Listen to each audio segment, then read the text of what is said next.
orang yang dah ya. Beginilah terlihat sebuah rakit yang mengapung membawa 3 orang warga kenegaraan Myanmar hingga bertemu dengan nelayan di Kabupaten Aceh Timur, kemudian dievakuasi ke dalam kapal milik nelayan.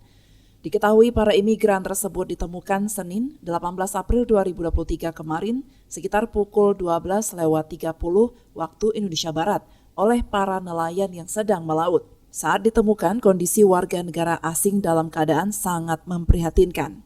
Kemudian pihak kepolisian langsung membawa mereka ke Rumah Sakit Zubir Mahmud guna mendapatkan perawatan medis. Humas Rumah Sakit Umum Daerah Zubir Mahmud Cut Sofiana menjelaskan bahwa ketiganya sudah dalam kondisi membaik dan sudah diperbolehkan untuk pulang.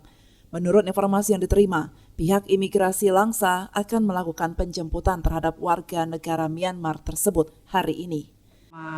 Diantarkan melalui IGD untuk keluhan ketiga warga negara asing ini, yaitu mereka ini lemas, ada demam juga, kemudian ada yang batuk, hanya sepintas itu. Jadi tidak ada yang kita jumpai penyakit-penyakit yang membahayakan, lainnya semakin membaik, dan insya Allah sebentar lagi pihak imigrasi akan menjemput ketiga imigran yang ada dirawat di Rumah Sakit Zubir Mahmud ini. Dari Aceh Timur, Romi Syaputra melaporkan untuk Puja TV Aceh.